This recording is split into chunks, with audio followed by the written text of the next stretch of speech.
Warahmatullahi wabarakatuh. Salam, Om Swastiastu, Namo Buddhaya, salam kebajikan.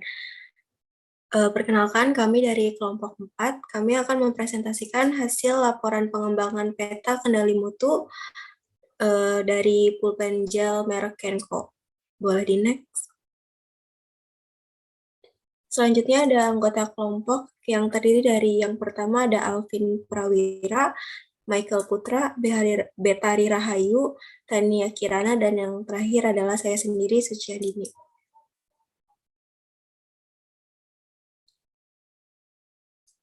Selanjutnya ada deskripsi produk yang kami teliti yaitu pulpen. Pulpen merupakan sebuah alat tulis yang digunakan untuk menyemprotkan tinta ke suatu objek permukaan seperti kertas. Pulpen gel Kenko merupakan alat tulis yang juga terbuat dari gel. Kelebihan yang terdapat pada pulpen gel Kenko ini adalah memiliki beberapa variasi dengan tinta yang lebih kental dan tidak mudah kering serta hasil daya serap tinta yang baik. Boleh di next. Selanjutnya dari penelitian ini ada identitas responden yang terlampir pada layar yang terdiri dari mahasiswa dan pelajar. Boleh di next. Selanjutnya ada voice of customer yang kita dapat. Di sini kita dapat kelebihan dan kekurangannya seperti dari Muhammad Abdillah itu ada nyaman dipakai untuk kelebihannya dan kekurangannya terlalu tebal hasilnya. Untuk yang lainnya bisa dibaca pada layar. Boleh di next. Selanjutnya ada rekapitulasi voice of customer. Yang pertama ada ketebalan tinta, dimensi performance, dan yang kedua ada tinta pulpen yang sering bocor, yaitu juga dari dimensi performance. Boleh di next. Selanjutnya akan dijelaskan oleh rekan saya, Michael Putra. Selanjutnya kita masuk ke bab 1.3 yaitu CTQ dan CTP. Untuk yang pertama yaitu mengenai ketebalan tinta. Untuk drivernya yaitu ketebalan tinta tidak bermasalah. CTQ nyaman digunakan dan juga tulisan menjadi lebih rapi. Untuk CTP mempertahankan dan memaksimalkan ukuran yang sudah ada. Dan yang kedua yaitu membuat pulpen dengan ukuran ketebalan yang lebih bervariasi sesuai dengan kebutuhan customer.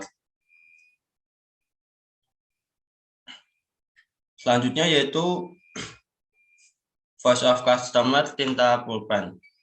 Untuk drivernya, tinta bermasalah, CTQ sering bocor dan juga melebur di kertas. Untuk CTP-nya yaitu mendesain ujung pulpen agar tidak terlalu besar supaya tidak mudah bocor. Dan yang kedua yaitu membuat tinta agar tidak terlalu cair untuk menghindari kebocoran. Selanjutnya masuk ke 1.4 CTQ dan CTP terpilih 1. Tinta yang sudah dituliskan pada kertas seringkali lama mengering terdapat pada voice of customer. Waktu yang dibutuhkan tinta untuk menyerap pada kertas merupakan salah satu aspek penilaian dari konsumen. Sehingga diperlukan perbaikan dalam quality control produk sebelum produk dipasarkan. Semakin cepat tinta diserap, maka kepuasan konsumen akan terpenuhi. Selanjutnya yaitu CTQ atau CTP terpilih kedua.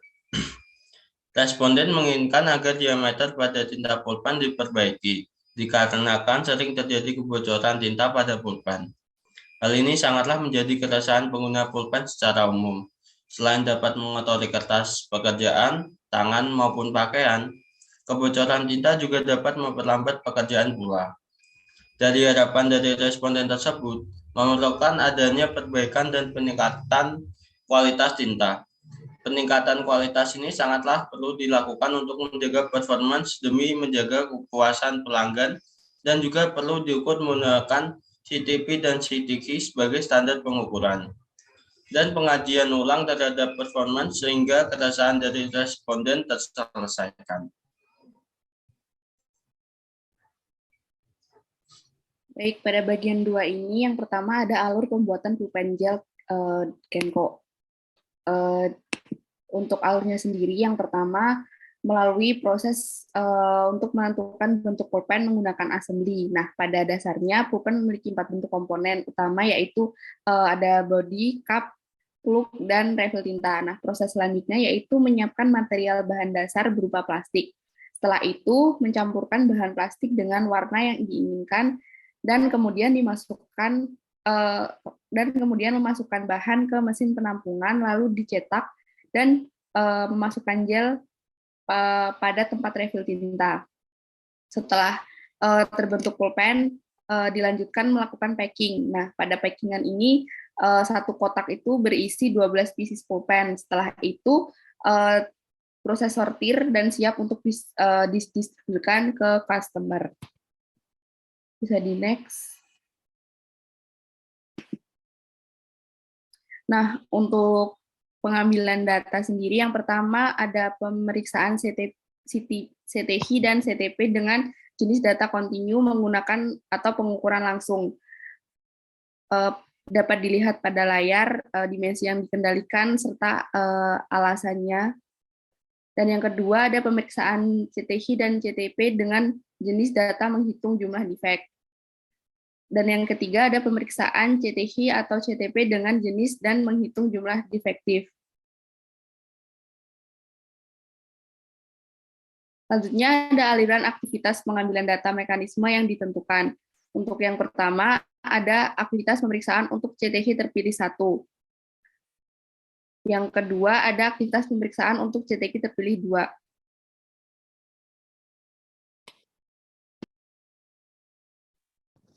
Baik, selanjutnya di bab 3.1 ini pengambilan data pemeriksaan. Nah, ada sampel 20 dengan hasil pemeriksaan seperti berikut.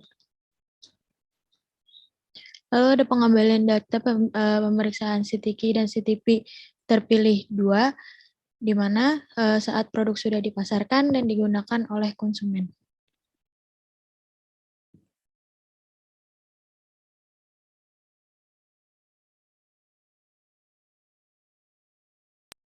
Berikut adalah pembuatan peta kendali dengan langkah-langkah untuk mencari peta kendali CTQ atau CTP terpilih 1 dengan data kontinu atau pengukuran langsung.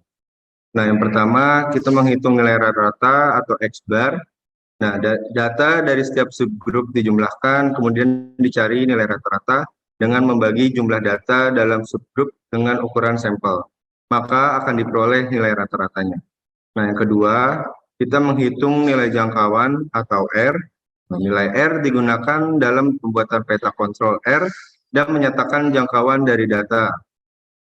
Nilai R diperoleh dari perhitungan dengan cara R sama dengan data max dikurang dengan data min. Nah, yang ketiga, kita menghitung batas kendali peta kontrol. Itu terdapat 2 batas yang digunakan pada peta kontrol, yaitu batas kendali atau atas atau upper center line atau UCL, dan batas kendali bawah atau lower center line atau disingkat dengan LCL.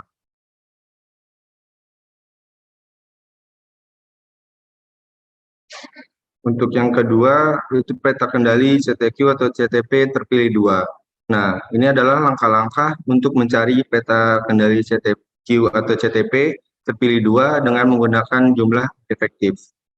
Yang pertama itu kita menambahkan kolom persentase P bar UCL dan ECL pada data.